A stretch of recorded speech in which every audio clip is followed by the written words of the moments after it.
You have officially tuned into Everyday Idiots. I'm Abel. I'm Christina. This is a podcast where we'll talk about The silly side of life, love, and comedy. yeehaw. Morning, Abel. Good fucking morning, Christina. Always great to see you. You too. We have a guest. What? We do. What? Yes. Please give him a proper introduction. Proper. Well, you're talking to the wrong person for proper. Actually, we are so excited and honored to have a guest today, Chris Hills, and he's sitting right next to me. Yeah. You know how they do in the interviews with the dudes be like, yeah. There you go. That's the energy That's we how want. they do that. That's how they act when they just sit there and talk about slavery or whatever. Oh, this is not the podcast about slavery. That's the next one.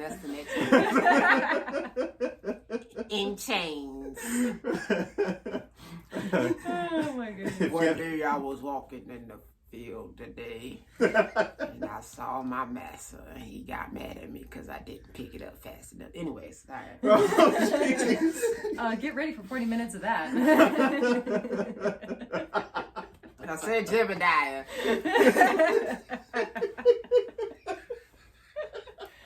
Oh my gosh, you guys. Like, we're so happy to have Chris on today. We've actually seen you perform a couple of times now, just in around Austin. And he's definitely become one of our favorite repeat people that we've seen for not open mic nights like you have. Like your spot, like it's not open mic night. You're there, you're around. He went to New York, you guys. Like you have to tell us a little bit about that too. Yeah, New York was cool. They're a lot more harder over there in New York. Like they're made of stone? Yeah, I don't know. Maybe my nights that I went, they was tired, and it was Wednesday night. I don't know, but they was a little bit more harder to make laugh over there. But you know, it is what it is. You know, it's New York. But I heard you had one really good show, and then one show that was like kind of okay. Yeah, I had a good show at Comedy Club, the New York Comedy Club, which was dope.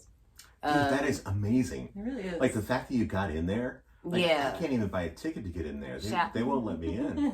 He's banned, you guys. No, like I It's a didn't restraining even order. I didn't even think how big of a deal it was until cause how fast my friend got me on the show. Cause like I told her I just pulled up in New York. She's like, all right, hold on real quick. All right, so you got this show and that show, and I was just like, oh, okay, cool. Dang. So I didn't think of how big of a deal it was until like one of the comedians was like, I've been trying to get on this show, do this spot for 7 years. I'm like, oh shit. Okay, so I guess I'm fucking up. Wait, so did you go to New York like with the plan of doing shows, or did you just go for fun?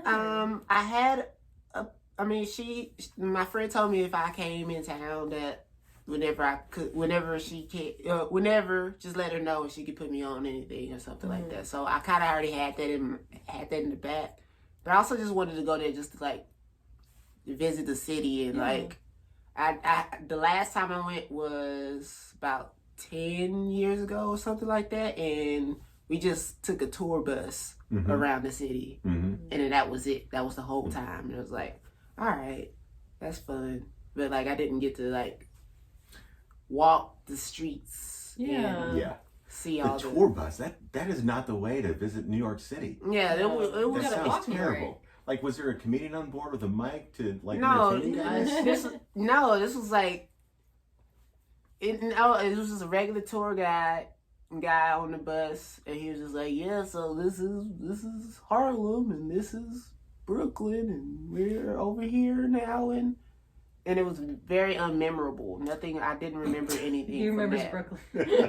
I didn't. I remember Harlem and seeing them, and I was that like the only thing I remember from Harlem was the Apollo Theater, and so yeah. After that, I was like, okay. Like that trip was cool because we had to drive from like Louisiana to New York. So we had a whole thing, and we was like, that was like a whole thing. But like, New York was like the least memorable part of the whole trip, which was really like, Wow. So, And so, was this like when you got on the bus, they locked the doors from the outside so you couldn't get out and see the city? so so you could like they literally just like did not stop. They didn't stop. They didn't stop. They just like, here's this, that, over there, Just kept and driving. then just kept driving. And then we got out to go to Times Square, and that was it. So I don't even think we even took the subway Oh, wow. at all that whole time. Wow. The subway's fun. Yeah, the subway is cool. Mm-hmm. The subway was cool. When I first got on the subway, I was like, okay, it's real now. Really New York. Yeah. I'm really here. Yes. Was there ever a moment you were afraid? Yes. There was a couple of times because I had to go. I had to stay in the Bronx, and so it was a long bus ride from anywhere from the Bronx. So there was one time some dude fell. This dude fell, and another dude tried to pick him up, but he didn't. I don't know. I didn't see this part, but apparently the dude tried to pick him up, but he picked him up by the shoulder or near his head or whatever. Yeah. And the dude that got up, the other dude got up and was like, "Yo, dog, yo, son, I don't even do that. Nah, man, you trying to help me? I don't even slip. I don't be slipping, bro. I don't be slipping. I don't be slipping, son. Yo, I'm from the Bronx. I'm a real nigga. Yo, pick up. I'm from the Bronx. I've been in the streets. I'm a real OG. You don't do that to a real OG. Yo, pick up. Y'all never get caught slipping." I was like, we did catch you slipping. And I didn't say that out loud because I didn't want to get shot. But like, he was like, "Yeah, son, I don't never get caught slipping, son." And I was just like, oh. And so I was like, okay, well, good thing he's finally off the train, because like now we can just like, because we were like switching like subways. Yeah. And so I was like, cool. But he was still like fussing and yelling at the dude that tried to pick him up. And so I was like, well, cool, I don't have to worry about him no more. And then I get into my cart, and then the guy that was getting fussed at goes into the same cart as me, and then the guy that fell goes into the same cart as me. And so he was still yelling at the dude. So I was like, gosh. oh, well, I guess I'm just gonna switch carts now, because I'm not about to sit here and watch this fight go down. Oh my gosh. But that was a wild time. And I think another guy was like, just didn't care and was smoking weed on the train. Yeah. And Did he share? no, he didn't share. He didn't share. It's New York. But there was a performer, you know. I was like, oh, a performer. I get to see a performer on the subway. I heard about these niggas. And it was Jeez. and he was getting ready to start dancing. And he goes, "What's that smell?" And then the guy goes, "Yo, it's me. I got the weed. It's me." He just made a big deal about it. And then he was like, "Oh, well, okay. I was just wondering what the smell was." And then he like did a backflip and then danced and did his routine or whatever. And then the guy like got out, like while the subway was still moving, he got out of the train and like smoked outside That while it was sounds moving. like a two-way party of the most obvious way to sell weed. Like, man, you just go in, right? You dance. Right. And then before you dance, just go, "What's that smell?" Like, you don't recognize it and you have no idea what it is. And then I'll jump up and go, "It's me. I have the weed." And then people will know. They'll know People weed. know that you got the weed. They'll know. And then we can sell, man. We can sell right there on the train. That's the wild thing about New York is like they, you know, you gotta be vaccinated for everything, but they can sell you weed and it'll be fine. Yeah. Because is it legal? It's legal over there. Okay. Yeah, I think so. It's legal Yeah. over there. And the first 5 minutes of me being in New York, somebody offered me weed, and I was like, "Oh, we're here." Wow. But before I got to New York, I went to Philadelphia too, and to visit my sister, and I got to see all the cool little sites. All the historical stuff. Did you see the Rocky statue? No, I didn't. That's the one site that I didn't see. I didn't go to the historical parts, the white historical parts. I already had seen that one before. I went to more the black side. So I went over, walked on Baltimore. Nice. And it's beautiful over here. It's beautiful in black. It was beautiful in black. I like that. Nice. And I got to see, like, I went to, like, Patti LaBelle's, like, church where she first sang. Nice. Which was she still there? No, she wasn't there. She was actually, ironically, like, going to come into Austin to do the Valentine's Day show. Oh. Nice. And I was like, dang, I should have bought those tickets. I knew I should have bought those tickets. And then I walked by Boyz II Men's school, where, you know, like Questlove and Boyz II Men and all the great Philadelphian artists went to that school over there. And then I went to the bomb. You know, I heard about they bombed like some black people in Philadelphia in the 80s. Oh, in the 80s. Yeah, like a long time ago. Like, and there's a memorial site for that now? No, because Philadelphia wants to keep that a secret. It was like I forgot what it was called. It's called like the Move movement or something, or like some movement of like black people that like had a big house where it was like, it's kind of like the Black Panthers, but they was like something totally different for the Black Panthers. Like they were like Black Cougars. Yeah, it was. Yeah, the Black Cougars. Like it was. I don't know. I can't really like. I think they was called Move or something. I think that's what it was called. But it was like a very militant black. I don't think they really was militant. They was just like, they just talk shit and be really organic and separated themselves from the city or whatever. And the city didn't like that for whatever reason. Mm-hmm. And so they had a shootout at the house. And then the shootout, in the middle of the shootout, they dropped the bomb. They dropped a legit bomb. Oh, wow. On the house. Holy shit.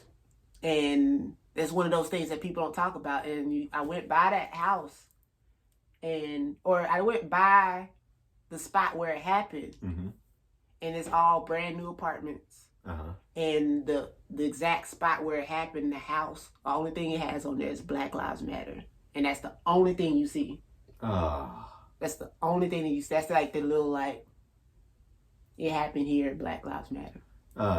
Chris, it's Black History Month. Yes. Like, this is... So I definitely went and saw that, and I was like, oh, shit. Yeah. You got to hold out hope that one of these days that will be recognized. Because that is just a shame. Yeah.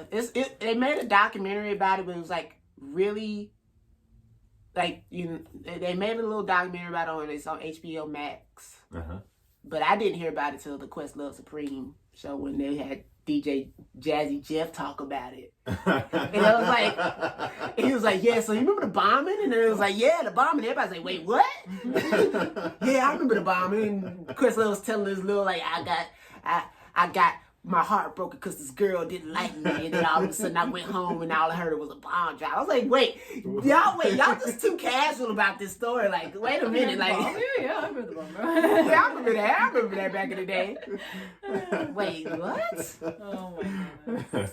There was this one time I was in New York, unrelated to any bomb situations, but I got so fucked up this one night. I was in this really hoity-toity hotel, like the kind of hotel that, I had to come in through the service entrance because I didn't belong there, and which was amazing, and it was really nice, but man, I had gotten some really bad news while traveling, and so I hooked up with my 5 million closest friends and just drowned the sorrows. And it was like shut down places, and I think part of the night I was at this rooftop tiki bar, which was a blast, and met all kinds of new strangers there, including this woman who thought I stole her purse. Thankfully, she didn't find it under my coat. Of course, She didn't look. I get back to my hotel room at 3 a.m, knowing that I have meetings at like 8 a.m, and I'm just like, I need something to soak up this alcohol, And it's known as the city that doesn't sleep. Right. And I'm like, I just need a greasy slice of pizza. And so I go back down to the lobby. Everything's closed in the hotel. I walk out the hotel door and I just start wandering the streets for pizza. And I could not find an open pizza place. And at some point, I'm so drunk and disoriented, and I'm like literally holding on to buildings. And I'm going, Pizza! I better turn around now before I'm completely lost and sleeping on a curb somewhere. Oh my goodness. Somehow, thankfully, I made it back. The room had a couple of apples in there. Oh, that's good. It's the Big Apple. They have apples in the room. I ate both of them like animal style. It was probably disgusting to watch. Core and all. You ate the core too? Oh, No, I didn't eat the core, but you was hungry. You got close. but it was tempting because that was all I had. Damn. Oh my gosh. And if only I could have dipped those in grease or something. That's nasty. Dip apples in grease. Gross. When you're drunk and you want something greasy. Well, that's what they expect Texans to do when they come to New York, okay? They give you an apple, and they're like, we know what they're going to do with it. They're going to dip it in grease. Some nasty, nasty Texans who want to deep fry everything. That's not me. I'm from California. I don't know. Uh-oh, guys. Uh-oh, Texans. She's from California. Let's get her. All the locals, please come for me in the comments. Thank you. Or at least they could have done is had a tortilla for me to wrap it in or something. I don't know. I We ain't needed. got no tortillas in New York. What? What is that? Do you mean a bagel, sir? Oh, that meeting the next day. Ugh, I was in pain. I bet. And you gotta hide it too. I had like the drunk sweats. And I probably stunk like alcohol still. It was pretty bad. I'm not going to talk about which company that was. That was worried for. I won't mention that. Very nice. But you made it though. You made it. You made it through. Yeah. Made it through for sure. And yeah, that was a fun night. Yeah, that sounds like it. Parts that I can remember. Oh my goodness. Well, Chris, tell us more about what kind of comedy you like. I don't like to say I like all kinds of comedy. If it's funny, it's funny. I don't really have any general segments of any types of comedy. Yeah. It makes me laugh, I like it. Yeah. So if you're to turn on the Netflix, aside from I don't know, some crazy show you might watch, if you're looking for a stand-up comedian on Netflix, who are you looking for? of course you gotta say Richard Pryor, of course, because I have to. That's kind of studying up on the great Dude. Richard Pryor was fucking genius. Yeah. He's wonderful. He's a wonderful man. And I've one of the things that keeps me going, because sometimes people get really discouraged about it, but people don't realize that the one comedy one that I would like to watch is the one where it's really old and raggedy. Mm-hmm. You know what I'm talking about? I don't know what it's called, but he has where he's just on a small stage and he's just telling jokes and just doing his characters and shit. And it's not the funniest shit, but it's he's killing it. You know? Yeah. He's just doing his best, and it's not the funniest shit. And I'm just, I like to watch that because it's kind of watching him just really express himself. Mm-hmm. Mm-hmm. And not really worry about the outcome. Right. Yeah, that's what I have to focusing a lot about now, just like not worrying about the outcome and just express myself. So, and even, you know, most people don't know the one where he's in the red suit. Well, I mean, most people do know it, but like the one where he's in that red suit, like he bombed on the first night. Huh. Interesting. Yeah, like he bombed. He had to like stop the whole show, and like he had to recoup himself, and then the next night he killed it. So Nice. it's like even the greats, especially in comedy, don't have it's not on point all the time. Yeah. Right. Everyone has their off days, off nights. Yeah. So it's interesting what you say about the like just being himself and not worrying about the outcome. One of the things that Christina and I study in improv is just the critical importance of establishing a relationship inside of any scene. And we've noticed that, like, anytime we just go out there and we just try to be silly or funny, it usually doesn't work. Sometimes it does. You get a little hit and then it's over. But if you go out there and you establish the relationship, whatever it is, then all of a sudden, like, the funny is there, even if you don't feel like you're not feeling funny. And then you have something to build off of because of that relationship. Oh yeah, that's really the secret. A lot of people think that like you guys go up there and just say wild shit and expect the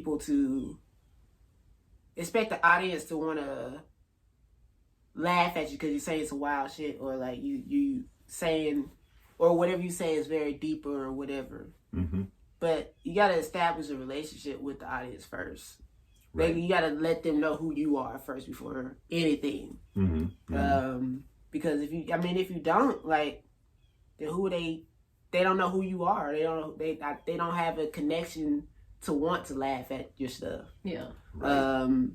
Which is a mistake a lot of people make off the jump when they start doing comedy and stuff. And it's also the same with hip hop too.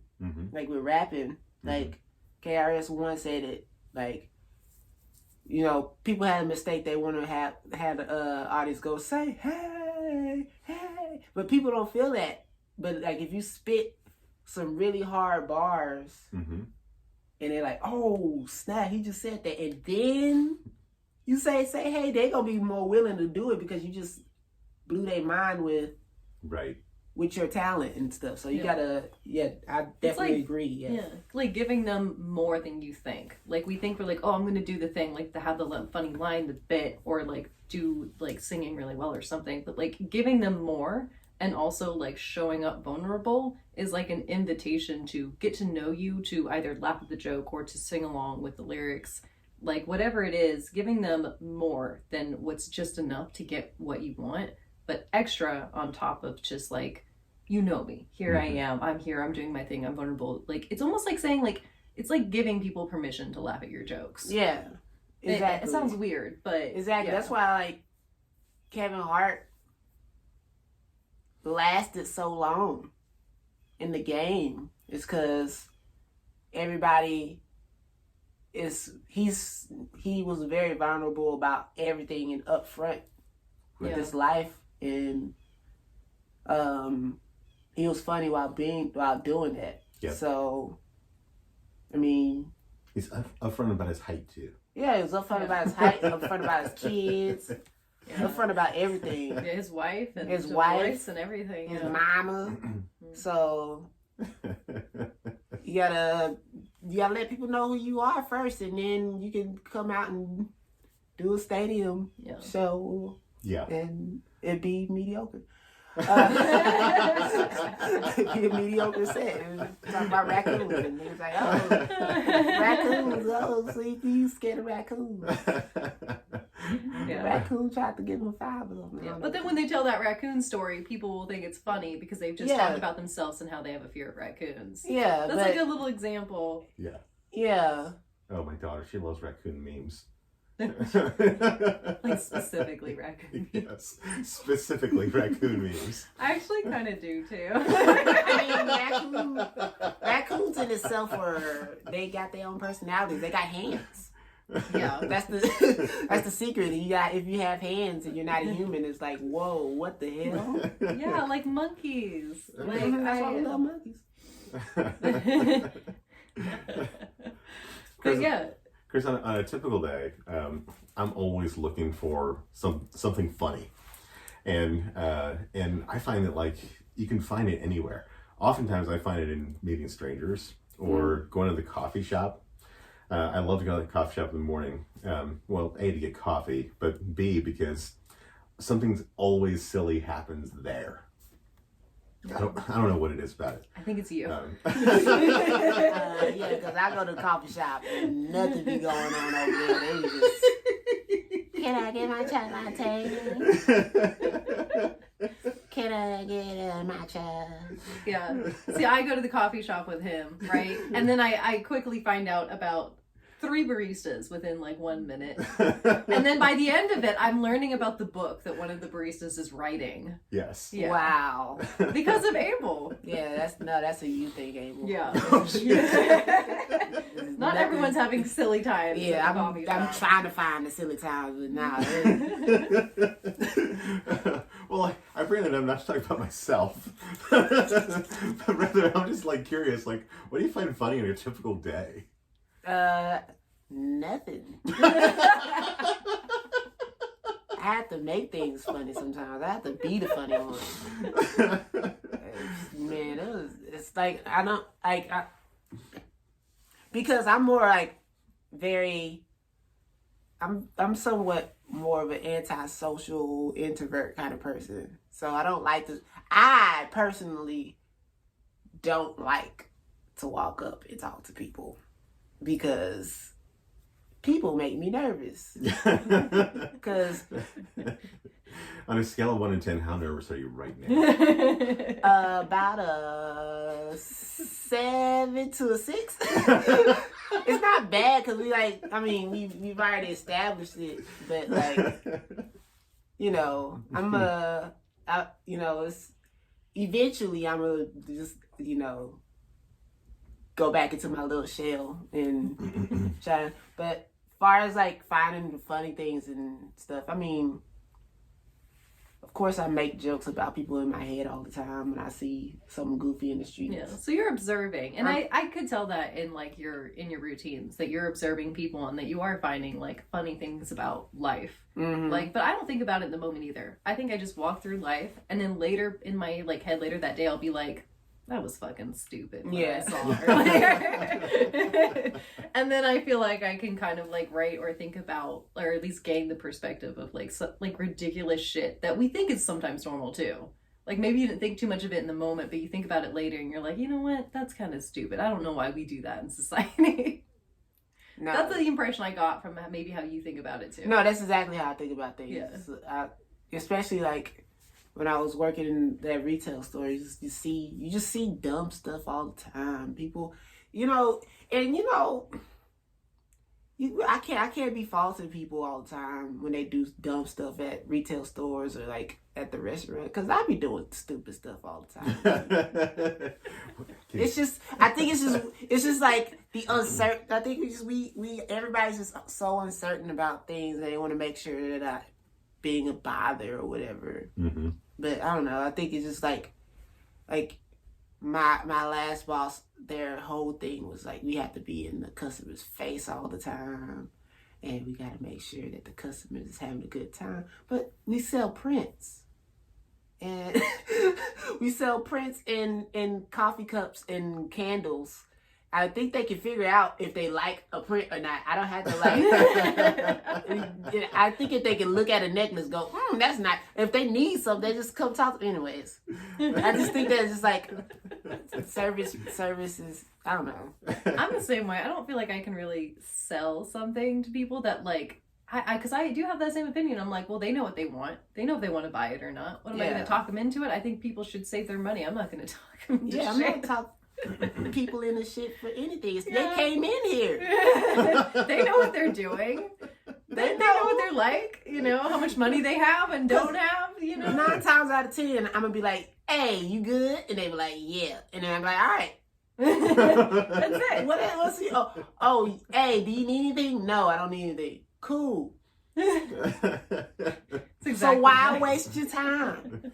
But sometimes people don't know that they need something. Yeah, then that's called He's in manipulation. sales, obviously. That's Okay. called manipulation. And I don't want to make people buy a shirt that they don't need to buy. That's $50. A $50 shirt that says Austin's a vibe. Talking too much shit. Let me stop. Can you tell us what store this was? No, I don't want to. It's a small business. I don't We want to. don't say our business names out loud. It's a won't small make it. business. I don't want to hurt their business. Oh. Well, I didn't want to hurt anybody either. I'm trying to promote some like really cool shirts. I'll tell you about that later. If you want to get some shirts, they need some people of color over there, anyways. So, Do they have plus sizes there? yes, Great, I'm in. Okay. yes, But is it a vibe? it is a vibe. They have plus size shirts. Are there a lot of the plus sizes up there? No. So you gotta get them. You gotta get it when you get it. I went thrifting yesterday. Oh yeah? Yes, that was fun. Ooh, where? I went to Top Drawer, and I went to Pets Alive thrift store. They're both like nearby for me. I really like the Top Drawer place, except like they limit the number of people that can come in at one time, and I don't mind having to wear masks and stuff, but come on, man, it's not that busy. Yeah. And so we waited outside.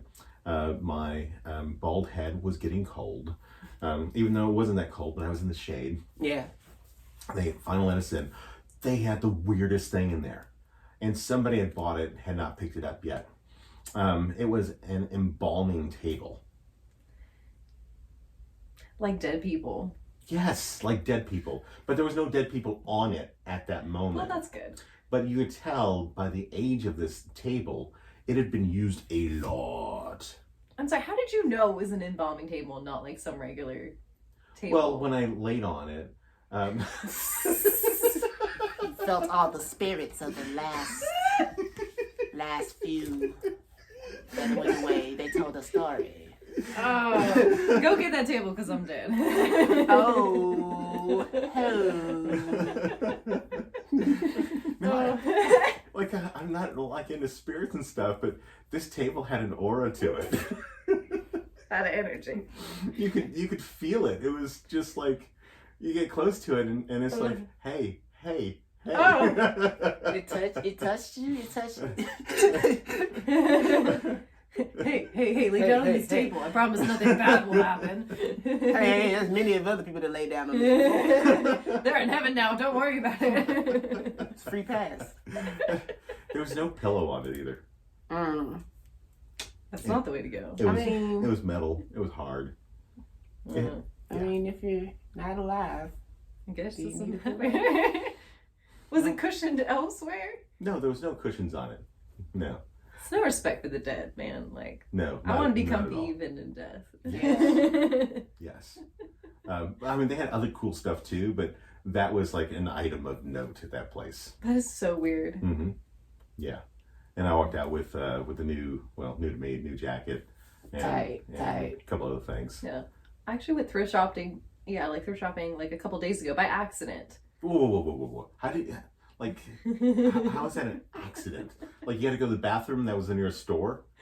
No, but I did need to find a bathroom, and none of them had one. They never do.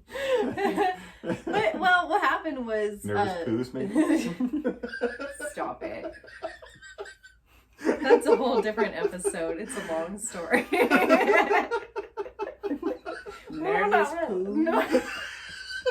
What you just said? You nervous? Yeah, we're not gonna talk about it. Not on this one, you guys. That's another podcast different episode. You can only see Chris's face right now. I understand. It's a lot of pressure. So, I just needed to pee. Just a regular pee, okay? Anyway.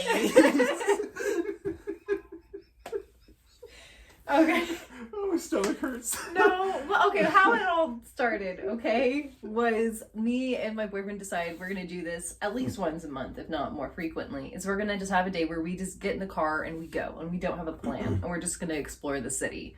And we're just gonna drive and end up places. And we were trying to, this is actually the first place we went to, and we were kind of just driving down the street, and I get everywhere through GPS because I can't remember shit. I don't know how to get myself home half the time.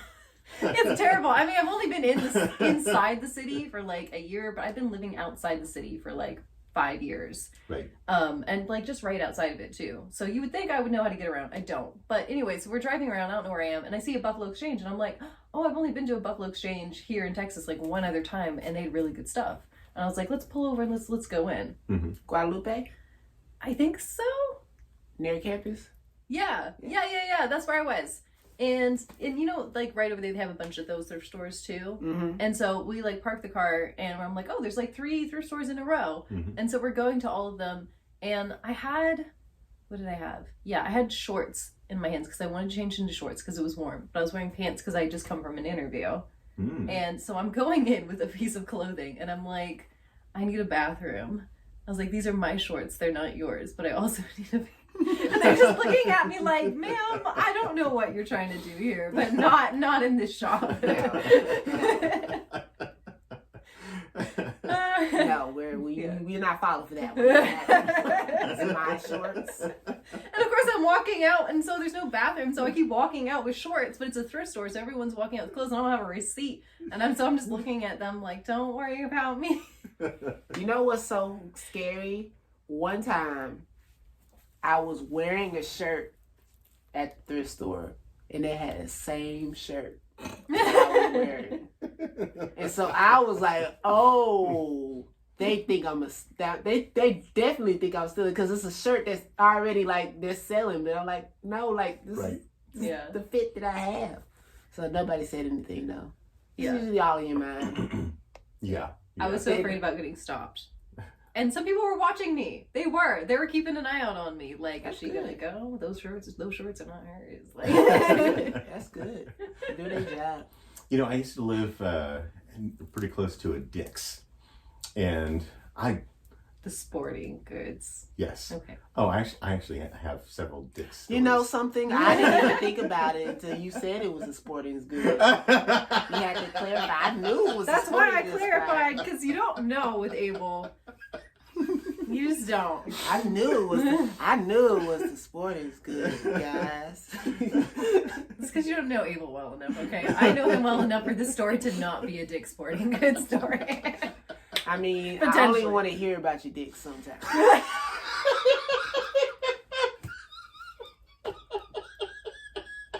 That's an inside joke, you guys. Oh my goodness. Alright, go on about your dicks. Well, now I realize I have multiple Dick stories. So I've got a new one that popped in mind because you also said interview. So I was on this interview panel for this guy who was coming in for a job, and he, as part of the interview process, you have to deliver a presentation. And so he walks in for this mock presentation as if he's pitching to a prospect.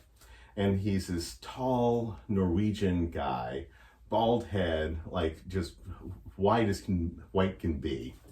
And he is clearly nervous because he has like this red blotchiness that's on his neck and starts to slowly crawl up to the top of his head. He's that nervous. And somebody asked him the question of who are you going to be pitching to? And he says, Dick's Sporting Goods. And we're like, oh, okay. So we all get into our personas.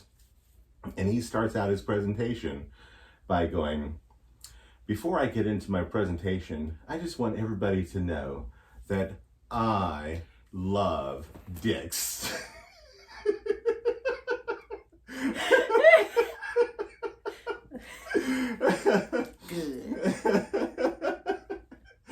And the whole panel, like, they don't make a peep. Really? Yes, I was dying. No. Like, am I I the only 5-year-old in this room?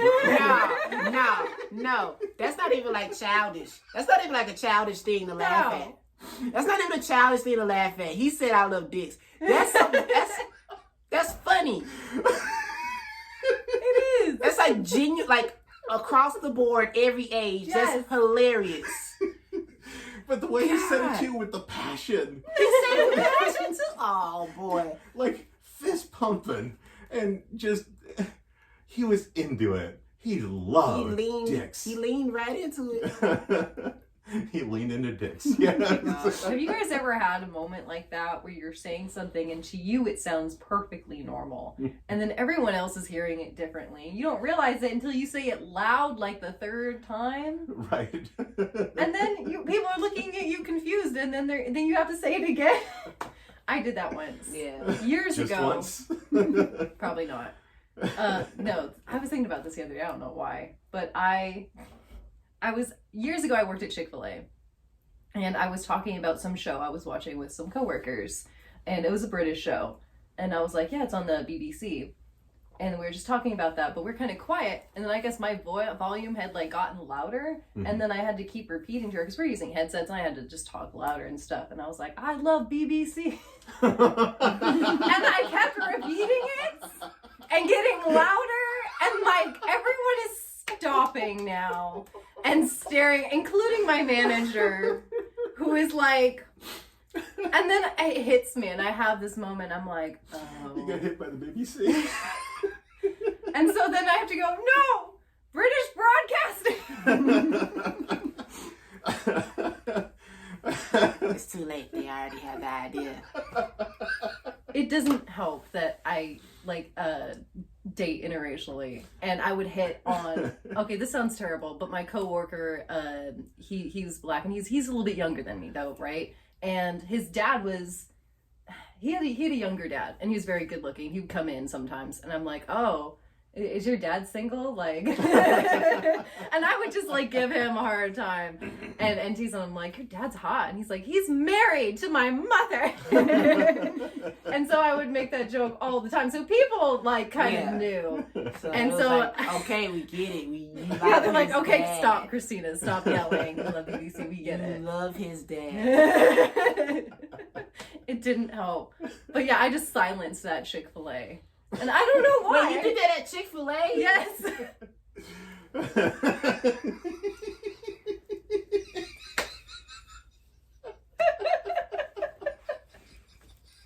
My pleasure. My pleasure.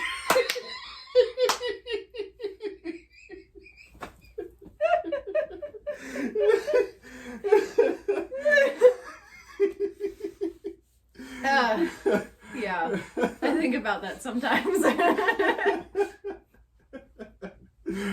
Wow. And my manager was like this kind of like, he's like in his 40s, but he's like, he came off as very like Christian conservative. And even he's wanting to ignore me, right? Because he's hearing this, and I kind of see the look on his face, like, wait. And just to the point where he has to like stop and stare at me dead in the face and be like, "Were you really?"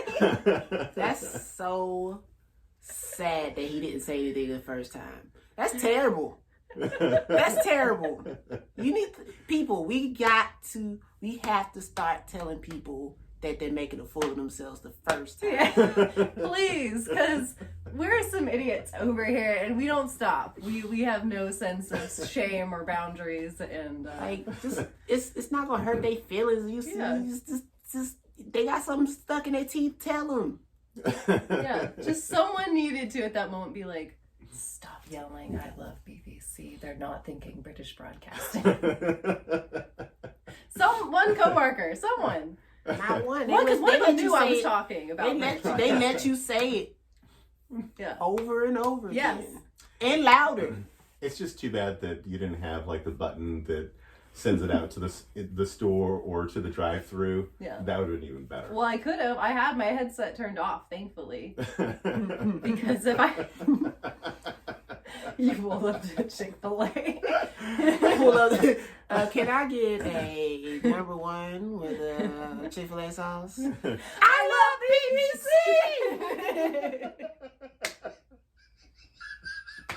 Well, I'll be at the second window. Then we can talk about this.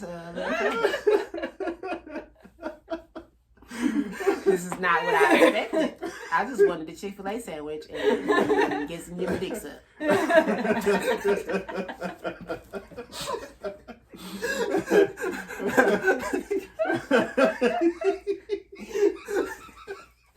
This is Chick-fil-A, ma'am. Jesus can hear you. Jesus can hear you.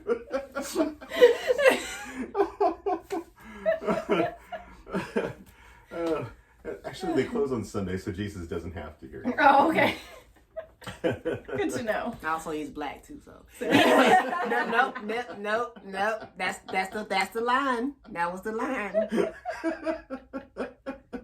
That was the line. Oh my God, this has been fun. The C stands for Christian.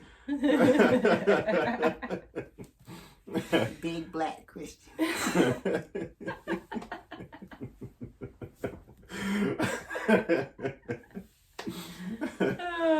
I think we've killed Chris. I think so.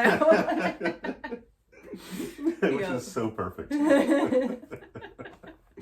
Do you feel like an honorary everyday idiot now? No. I just feel like a regular idiot.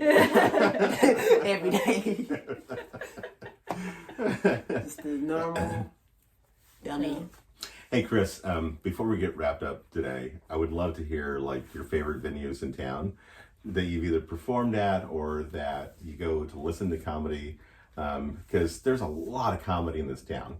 And I hit several spots. Sometimes I hit them once and it's a miss, and I don't know if I should go back. So curious to hear about your perspective on that. I like what's it called? I just said it in my mind before you. Hold on.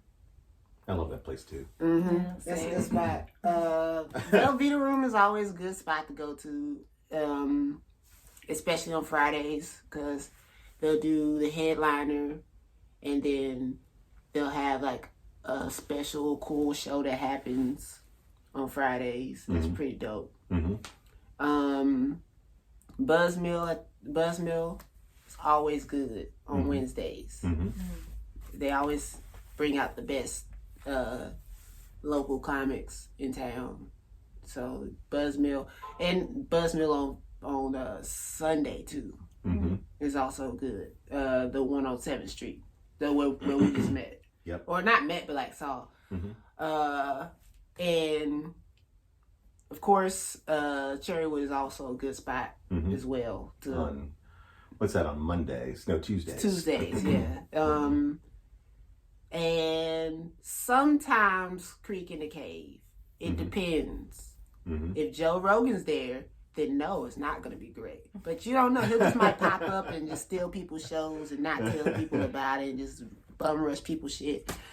And just, oh, I'm Joe Rogan. I got millions of dollars. Your show, you doing your show today? No, it's my show now. And then like, damn. But then, but Buzzmill's, not Buzzmill, but Creek and Cave has some really good shows over there. Cap City's coming back with some really good shit. And so they're going to definitely come back, but I'm going to try and definitely be doing Cap City more and try and do those open mics. That's where all the who's is trying to get seen over there. Or was before the pandemic happened. Right. So, some good spots. Yeah. How long have you been doing comedy? 10 years. Wow. 10 years. I started in Dallas, and then I moved to San Marcos to go to Texas State, and I did it there. And then would periodically go to Austin, and now. And now you're here. Yeah. Awesome. Well, do you want to throw out your Instagram handle or anything like that? Any kind of drops and plugs? Just Chris _Hills 24, and that's on Instagram. And Chris Hills 24 on Twitter, but I don't get on Twitter, so don't even worry about that. So, but yes, that's it. All right. Well, We really love your comedy. We think you're hilarious. Love the beatbox thing also. Oh yeah. Thank you. We be out here. Beatboxing. But you know, like you've never said my name while beatboxing, so I'm kind of butthurt. Well, I guess he's never is gonna get out.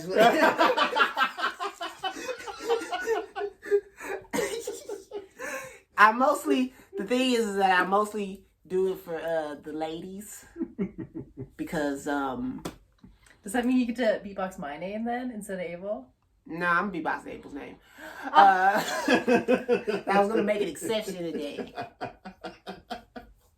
But Fine. No, it's fine. nah. I'm just gonna cry the over here. The It's next fine. episode, you get.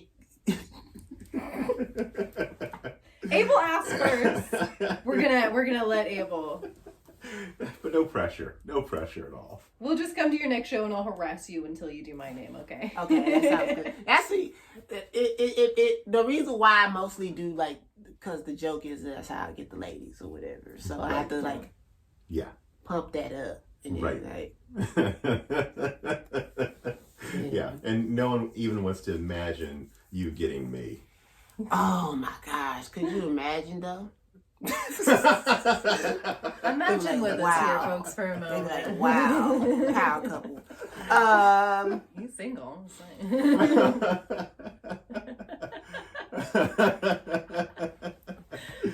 But yeah, we can do let's do a little bit of beeping.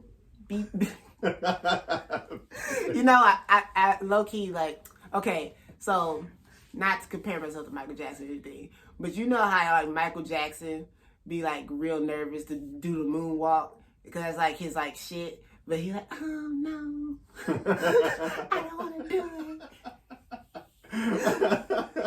I get it now. I understand why you do that shit because it's just. Oh my gosh. I do remember that though. Some interview he did with Oprah. Yeah, he did it with like, Oprah. I'm a little rusty. And he just does the moonwalk perfect. And that was just the best. Dude, no one else could do the moonwalk like Michael Jackson. Yeah, no, it's impossible. Okay, so now you're going to beatbox like, you know. Michael Jackson. Oh, that was another thing that happened in New York that was really, really funny, but also sad because I low key, like I said, it was a rough crowd the last show, but one of the comedians kept teasing me and calling me Chris Tucker, Michael Jackson, and I was just like, all right, cool. Those are the two greats. But they was trying to get at me, I was like, all right. But It's a pretty good insult. it's a really good insult. But then they also thought I was trans, so. Anyways. It's a good segue. No, they really did. They was like, I didn't have a beard at the time, so they was like, ma'am? I was like, okay. That's why I had to grow my beard. Yeah, I think that was a lesson learned. That's why I shaved mine, so. All right.